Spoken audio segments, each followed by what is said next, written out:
Greetings, greetings, greetings. Good morning, everybody, and welcome to another episode of Mahala Monday. And Rhoda's here. How's it? Good morning, everybody. I'm good, Dougal. I'm very cold right now, but I am otherwise I'm good. Oh, it's cold this morning. It is kind of nip. It is kind of nip. So wherever you are, we hope you are nice and warm and cuddly and snoozing and doing all those wonderful things. So we're live on YouTube and on Facebook, as you know, and Nickay Productions, an interactive show as always. So we look forward to your questions and comments. And oh boy, when it comes to excitement, when it comes to amazing things, today is one of them. Oh yes, definitely is. And you know, it's one of those things that as we as children always seen. I mean, I've been to the beach. We used to stay in Strandfontein, so I was at the beach 24/7 all the time. And one of the things at Muizenberg that always stood out was one of the most amazing things, and this is what we're going to be discussing today. I don't want to get into much detail about it because I know you want to get all excited about it, but yeah, it's one of those stuff that had been a part of our lives for a very long time. So I like this because 10 seconds ago you said you were cold, and then in the next sentence you talk about going to the beach. Yeah. That's what I like. That's what Mahala Monday is, isn't it? So it is true. absolutely brilliant. But you know what? You touch on something. You mentioned it there, and that is what we're going to talk about today. So we said this in our trailer as well. When you think of Cape Town, there is one iconic picture, and we know this now. So the most photographed tourist attraction in the Cape is, and Bay, that might be on the African continent, or South Africa definitely is Table Mountain. After that, it is the Muizenberg Beach Huts. There we go, the Muizenberg Beach Huts. So we've seen this everywhere. People around the globe have seen them. They've been there. They're a strong, strong part of what we identify with, especially when you think about the mother city. And of course, they're just brilliant to look at. Oh yes, and you know what, Dougal? It's also one of our iconic, you could say icons. So you'll see them around the world. You'll see them, especially on the tourist side, where their pamphlets always have the huts on it. So it's something very iconic and unique to, I would say, Cape Town. No, it is definitely something stunning, and we want to find out more. We want to find out exactly how long the hut's been there, and how they are, and all of that. We want to find out everything about the huts. But with that all being said, we also know, as you've mentioned out a short moment ago, the huts, and let's be honest, they're at the beach. This is where they are. The elements, wind, weather, all of that, sand, sea, all of that does play a part. So we want to find out exactly, because we do know that there's been a bit of a restoration happening as well around the beach huts. So very excited about it. It is one of the most iconic things when it comes to the mother city. Now, just to put you a little bit more in perspective, here's a quick video for you all about the beach huts out here in the mother city.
So there you go, ladies and gentlemen. We will be speaking to a very special lady that made big changes and had done so much regarding these huts. And we love to invite you, or Angela Gorman, to Mahala Monday. Welcome, Angela.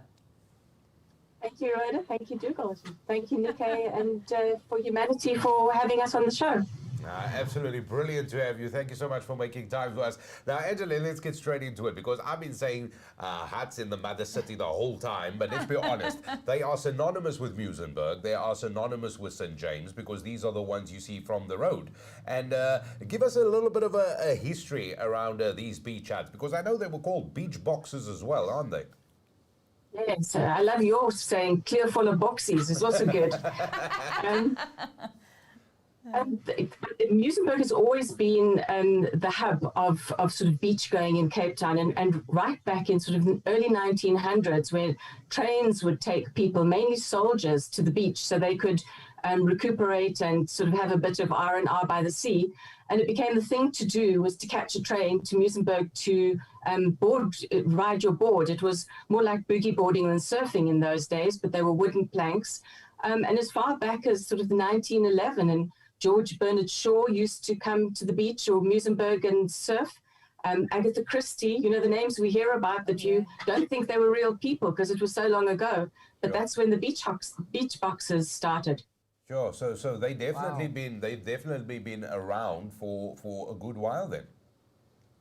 I think it started with, you know, in sort of the early days where people used them to change to get into the water. So they were a lot closer to the sea. And then as the sort of storms came in, the beach boxes would get destroyed.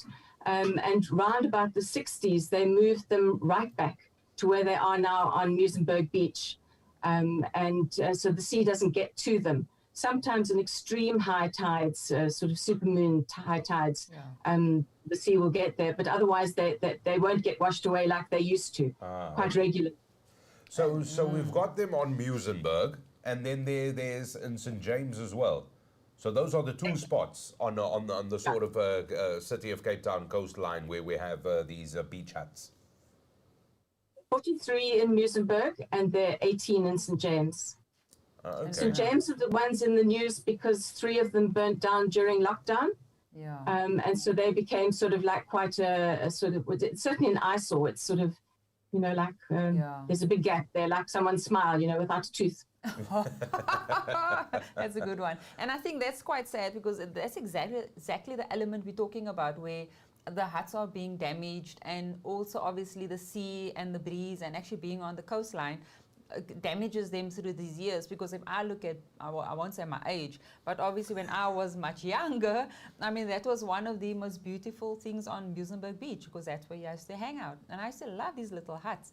And now looking at them now, and actually just looking at that video as well, you know, they've really become dilapidated and they look quite bad. And I think, is this why you're doing this, and why is it so important to you to actually want to do something, Angela? After lockdown, and everyone was sort of feeling miserable, and lots of people had lost their jobs, and it suddenly became this bright, as one of the councillors said, it's like our Rainbow Nation. It's the same colors as our Rainbow Nation. It's this bright, iconic thing was falling apart, and City Council didn't have the wherewithal to do anything about it. I mean, they were quite happy for them to fall apart and disintegrate, and it was up to somebody to do something. And so I started a Facebook page, which has just grown exponentially, and we have had phenomenal support with people wanting to get involved, small companies, big companies. It is just so enthusiastic the way people are getting behind the campaign. Yeah. No, that definitely sounds exciting, because I've also heard of Save Our Beach Huts on you know, that has been in the news, because this is, and I like what Rhoda says, because this really takes you back to I mean, you've got like childhood memories of the beach hut. Now, Angela, just to put everybody in perspective, how does it work? So you go to the beach, there's a hut, I want to change. Do I pay somebody? How does it work? Well, at the moment, all of the huts are open. So, I mean, people do go there and they do change. Some of them don't have doors on any moment, and you'll see somebody standing with their towel across the door as the people inside are changing. So they're basically for anyone to use. And what we ultimately hope to do is to have doors on them which will be locked, you know, just to preserve them. And then people will book a hut for the day. There will obviously be some that are open that people who arrive at the beach can use, but just so that if you really want one, but you can only get there at 2 o'clock in the afternoon, you can book a beach hut. That would be great. Now, you know what, they absolutely just brilliant. And this is why it is such a iconic setup, because this is just a string of colorful, it's just amazing. You know what I mean? It's like, It's like when you look at the makwa daisies just everywhere. It's just like the makwa daisies on a They just on a make beach. you smile. Yeah, They they do. really do. They really, really do. So during lockdown, you take a walk on a beach. Somebody says to you, you've taken a photo or two, you put it on Facebook and you say, oh, look at them. Somebody says to you, well, do something about it. What was that trigger moment for you when you went, okay, hang on, let me do something about it?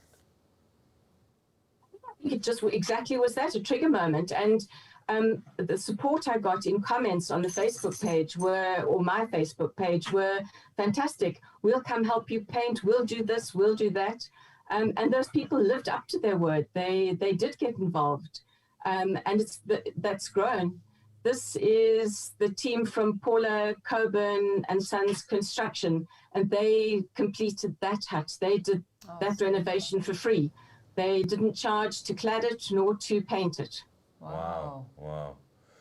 So looking at some of these huts, Angela, how long, so you mentioned earlier that these huts have been around for like ever, but since the huts have been on the beach, have they always been that colorful? Yes. And I think it's lent itself to whoever's painting them, because you can see as the paint peels, the previous coat, it's painted green now, but you can see it peels back to yellow, and underneath there's some red. So whoever's painted them has just had such fun painting them. So we're trying to keep it the same, but to give it a uniformity so that you don't have two yellow stairs next to each other or something like that. But just to have fun with the huts and keep it colorful. Yeah. So you said there is 43 huts, and at this stage, obviously, just looking at the photos, there's been quite a bit of work that's being done. How many huts is completed at this stage? 5. We've done 5. 5 huts completed. So on that stretch of beach, there are 35 huts. So we've got, if we're working in groups of 5, we've got another 5 to go. Wow. Okay. Yeah. And that is just brilliant. But to quickly, as you know, of course, this is an interactive show where we've got lots of questions coming through as well. So just give me 1 second. I just want to pop in one of those questions there. We got a question in from Andrew. Andrew, thank you so much for it. He says, morning, Angela. Brilliant project. Are you going to be able to restore all the huts along Muizenberg as well as St. James? Are you going to be able to do all of that? Definitely. No question of doubt. We will do it. Okay, excellent. Yeah, that's and this is why we're having the show today, to get those huts done. Yeah, exactly. But now also let's talk about the construction. Let's talk about it. So as they currently stand as these little wooden cabins, if I can call them that, it is entirely wood. So now At the moment, it's entirely wood, yes. So now are you restoring it with wood? Is the new materials being phased into the construction? Is it being built in a different way? What is happening now? What we're doing now is we're cladding them with Newtech, which is a composite. I think it's probably taken over from where asbestos was used. Wow. So it's a composite product, which is fire retardant. It's mold resistant. It's just a brilliant product. It also retains heat or cool, whatever you need. And Everite have supplied all of the Newtech boards for all of the huts for us. And we're cladding the huts, and then they will get painted after that. Okay. And I missed what you said there. Who's supplying all of the Newtech that you need for the cladding? Everite SA. Say again? Oh. Everite. Oh, Everite. Everite SA. Okay. So they supply, and that is absolutely brilliant, because it is definitely, because you hear a lot more about Newtech, it is definitely a material for the future, if I could put it that way. Absolutely. Yeah. Yeah, and just listen to that, Angela. I mean, obviously, Newtech it doesn't come cheap. So, and this is exactly why we're having the show as well. Support. For the viewers out there, how can they support you? Desperately need wood, timber, and the timber has to be treated. It's H3 treated timber, and that's what we have to redo the stairs. I saw on your video, you had a very nice picture of the carpenters. We've got 2 fantastic carpenters who are just building new stairs. They are really amazing. It's you don't often get a chance to see master craftsmen at work, and we have Peter and Paul, like the 2 dicky birds, and they are our carpenters, and they're just awesome. That is Excellent, absolutely excellent. brilliant. That is absolutely brilliant. And you know what? There is a picture of obviously of the construction as it is, and obviously now we find ourselves in a bit of a COVID time. So there's there is a bit of a restriction on everything. And I mean, you sort of came to that a moment, after lockdown, after taking a little stroll on the beach. What, and Rhoda touched on this earlier. Now all of a sudden, in the past few months, when people, as you finish them up now, and there's a couple of them that is now completely restored, going in forward, what has been the response so far of people, and especially of locals in the community, who can distinctly see the difference? Phenomenal. I think we're seeing it now from this weekend because the huts have only just been completed. They still need to be painted, but the rain got in the way of that. Oh, yeah. People are now taking photographs and putting it on their own Facebook, Instagram pages, saying, look at these huts, look what's happening. We were down on the beach on Saturday, and there were so many families, couples, taking photographs, posing on the huts. It was just so nice to see. It was it's as it should be. They weren't running away from them. It was it was lovely. I'm loving all of that. I'm loving it. I can just see people going there, flocking, doing their thing, doing what they have to do. And especially, and the funniest thing is, once you see the little change, it's easier to buy in. Although it might have been something everybody would have realized at the time, as you embarked on this journey of revamping them, everybody would have yeah, it definitely needs a little facelift, a little touch up here and there. But once you see it, it just changes everything, because now it's immediately, it's tangible, you know? Yes. I think that's true, because when we started, I think people were sort of skeptical, because in 2016, 17, they started a little campaign to get them going, and it fizzled out, nothing happened. And so then when we started it, they thought, oh, well, here we go, somebody else is going to do it and it's not going to work. And I think because it is working, and because it is a community project, we're using small carpenters, small companies, it's just making it huts for the people, by the people, Yeah. Yeah. And these people that, sorry, Rhoda, these people that you've been using, are they all local-based businesses and artisans? The painters at the moment are Solomons and Sons. They were retrenched during lockdown, and they started their own company. They've just done 2 of the huts. Wow. And they will probably continue with us unless anybody else volunteers. We have companies occasionally volunteering to paint or something like that. So, yeah, definitely. That's amazing. It's brilliant. It's brilliant. Brilliant. I think we've got some comments there on our YouTube. Yeah. We'll be able to display them quickly on our screen. Let me go to one of them. Hubert is watching. Hubert, thanks for watching, man. Morning. Hubert says, when it comes to people like Angela and the folks of Save the Beach Huts, the word impossible is a word to be found only in the dictionary of fools, because and that is a huge compliment. That is a huge compliment.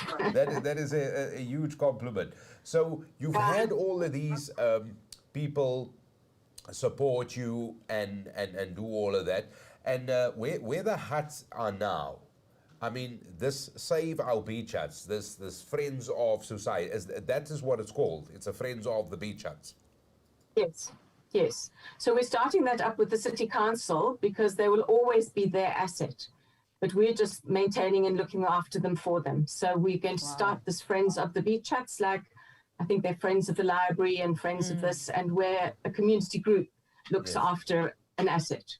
Oh my word, this is exactly what I've been preaching, Angela, is that we can't wait around all the time waiting for government to do something, Dougal and Angela. Yeah. And this is exactly what you've taken on, it's renovating and saying we need to look after our own community and look after our place. And this is exactly what needs to be spread out in the rest of, South Africa and Africa, stating that we need to do something. Well done, Angela. I'm very impressed. No, it really is. Say again? I say it's not just me. I mean, I don't think we'd be halfway where we are if it wasn't for Pick and Pay, who started us off. They made the most incredible beach hut bag. Wow. which I'll show you now. Can you see that? Oh, yes. Oh, yeah, wonderful. Cool. And then they sold those, and then they donated money to us, which was enabled us to do 2 of the huts. And in Wow. doing that, it's now created the 5 huts that or part of the 5 that we have completed, which has made it's starting that little snowball or dung beetle ball running. Yeah. It's just going to get bigger as it goes. No, it is. It definitely is. Do you know what? On that, Yeah. because Hubert has added a comment as well, and he says most people in projects fail not because of a lack of desire, but because of a lack of commitment. And here's no lack of desire or commitment. You certainly have it. So Pick and Pay come on board. I mean, that is a big one. Bigger awareness. People see it on bags. And I mean, let's be honest, the bag is snazzy.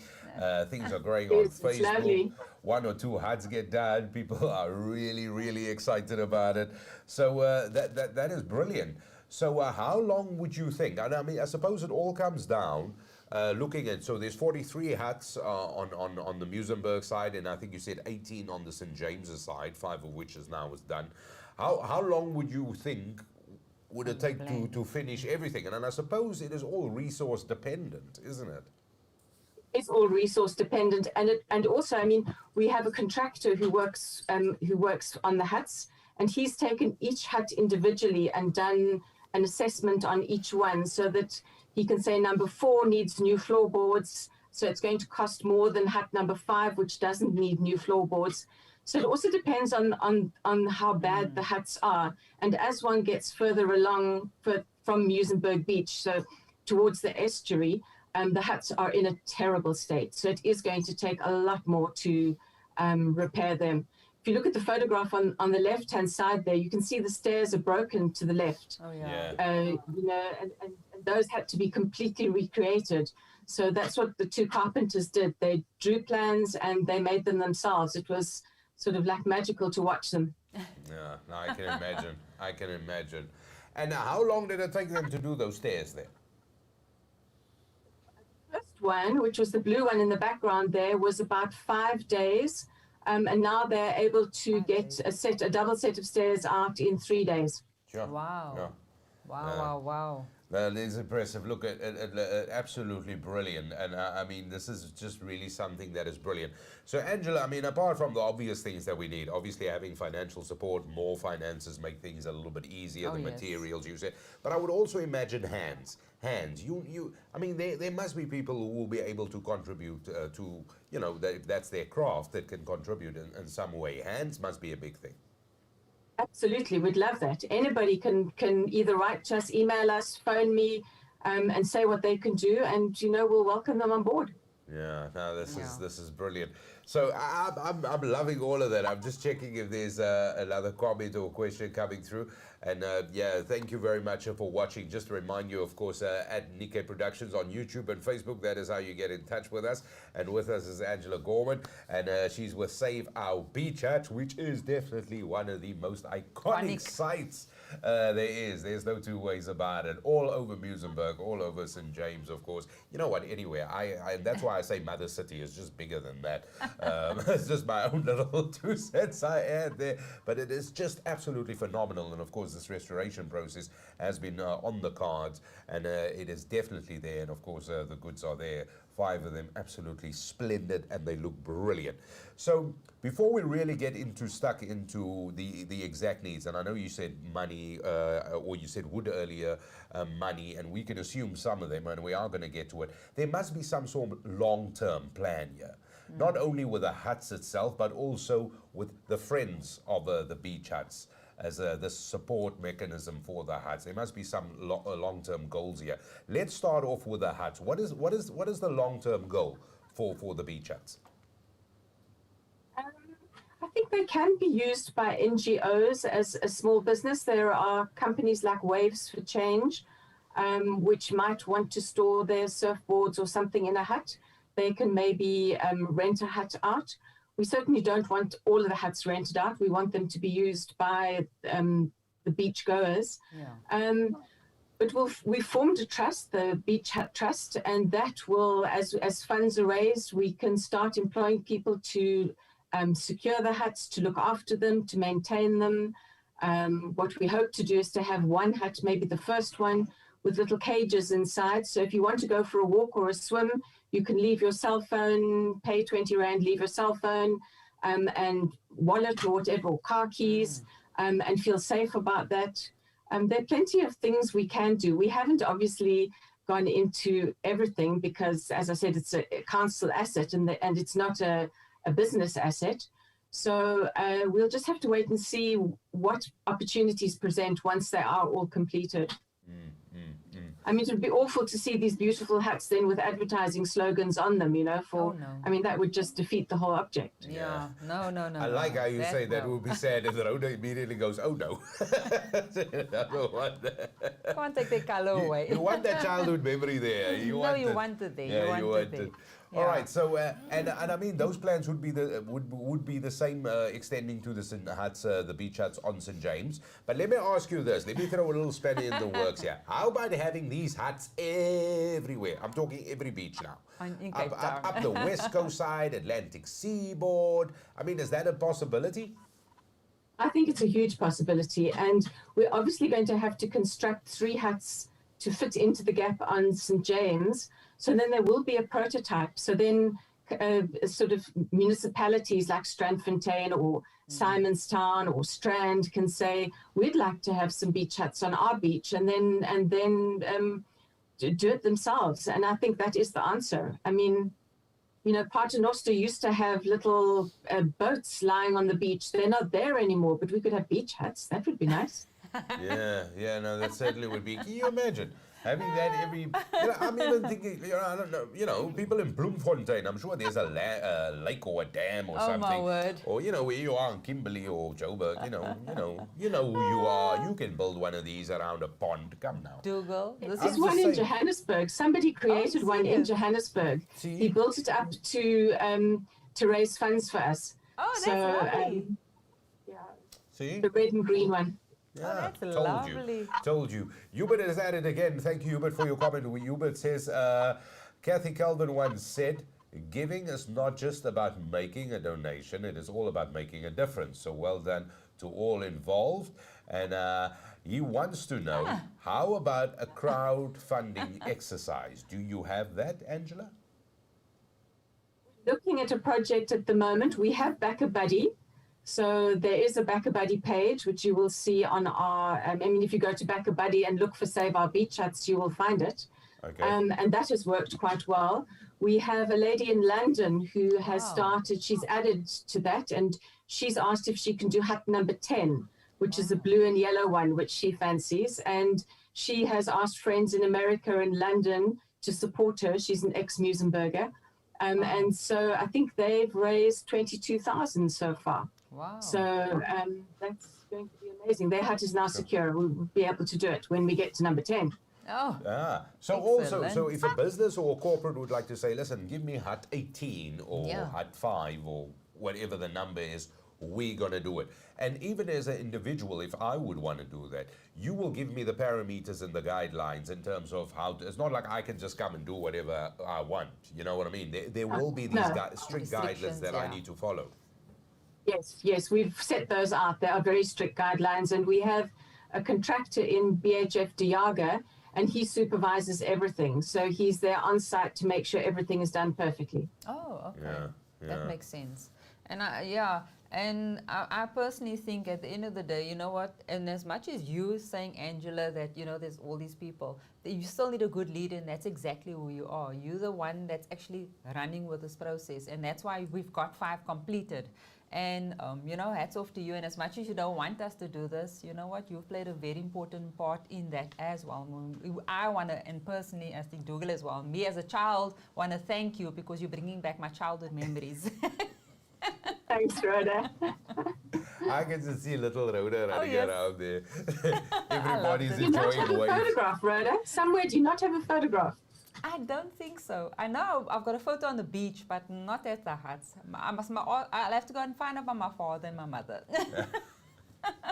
Love to have photographs of people's memories, because everyone, even a lawyer who set up stuff for us, he said he used to come down from Pretoria And the first thing they did was they got to Muizenberg and onto the beach. And his comment was, they're as iconic to Cape Town as the Eiffel Tower is to Paris. There we go. They are. There we go. There's no better way to put it. They absolutely are.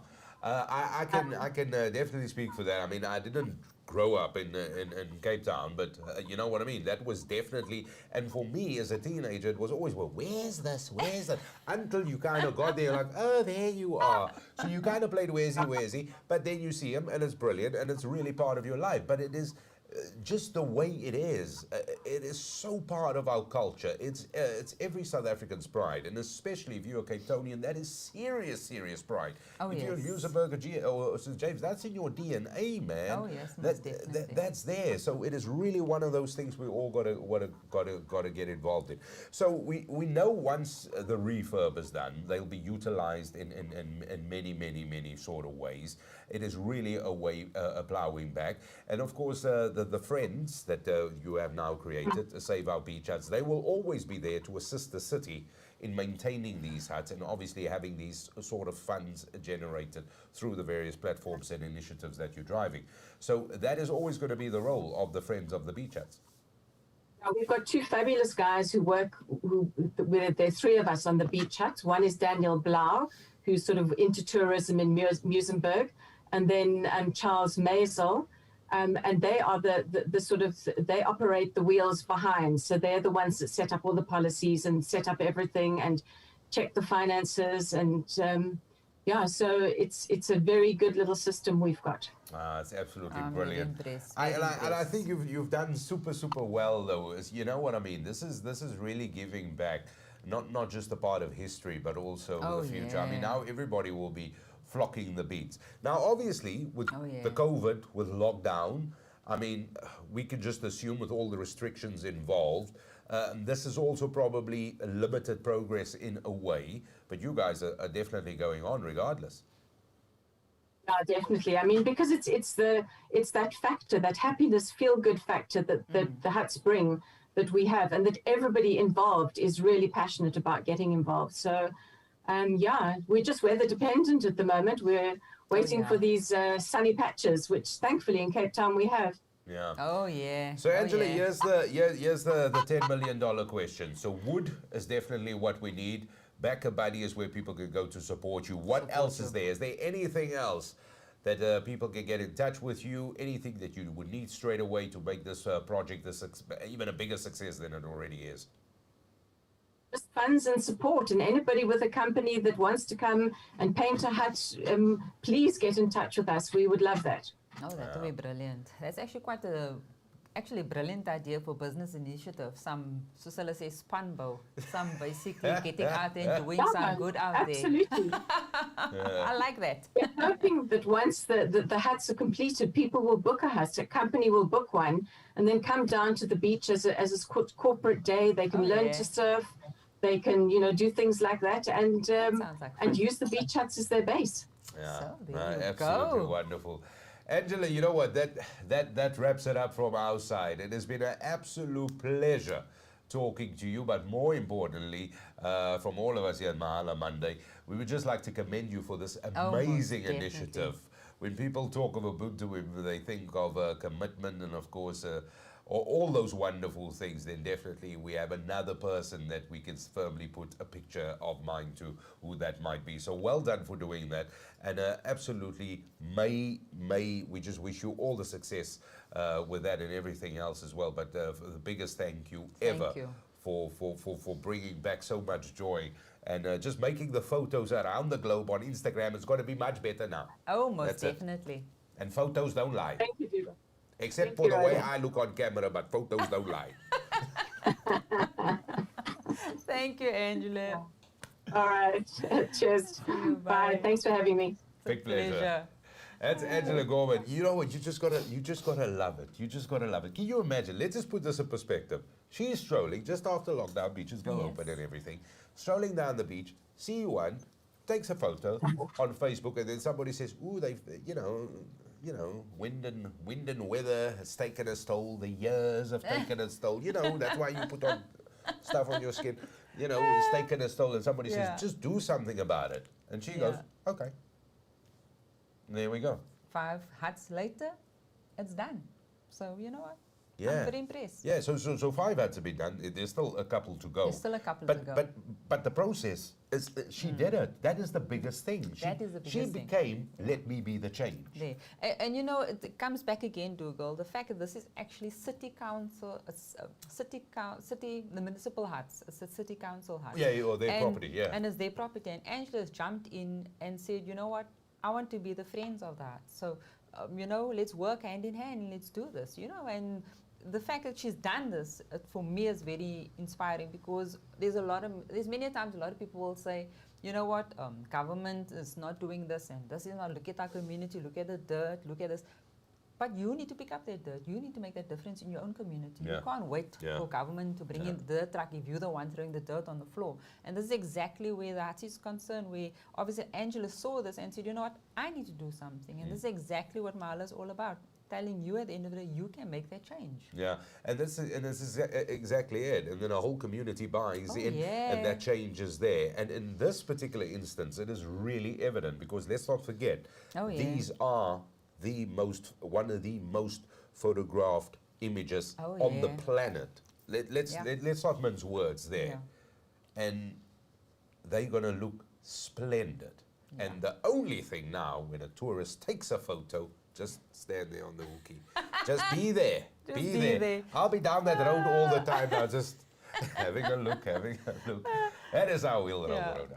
Definitely. Could we, by any chance, get the details just maybe from Angela Gorman on the screen quickly, so that our viewers can then actually have a look and then get in contact with Angela if you want to make a difference. And you know what? There's a lot of youth out there, I would say probably youth, and then obviously our guys is a bit older that's been at the huts, that's now professionals, and they're working and they grew up at the beach huts. And this is your opportunity to keep, you know, their dream, let that dream continue for the next generation. Just like I have memories of the huts, of being at the beach and seeing these colorful little houses, because it always just made me so happy when I was on the beach. Let's do this for our future kids and our next generation. And you know what? This is definitely all about tourism as well, because at the end of the day, this is what's flocking our tourists, which is bringing money into our country as well, because this is something to keep our foundation going as well. Yeah, no, very important. So those details, of course, on the screen right now, and also you can find them on Facebook, Save Our Beach Huts. That is where you'll get them. CT, which is Cape Town Save Our Beach Huts, is where you can find them as well. Rhoda, this has been absolutely fantastic. This is really a beautiful story. Really, really a beautiful story, because love it. Love it, love it. And most of all, thank you for watching as well and being part of this. And to Angela Gorman, thank you very much for joining us here on Mahala Monday, sharing your story, and of course the story of the Friends of Save Our Beach Huts and all the amazing work you've done. Just keep it up, and it is just absolutely brilliant. But that wraps it up from us for today. Definitely. So you got to like this video. That's right. And you must share this video. Yes, very important. Share, share, share. Sharing is caring. Sharing and is then caring. the bell. Yes, don't forget subscribe and hit the bell. Ring it and you come in. Simple. That way. That's right. Have a fabulous week, everyone. Thank you very much. Bye-bye. Bye.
She just left.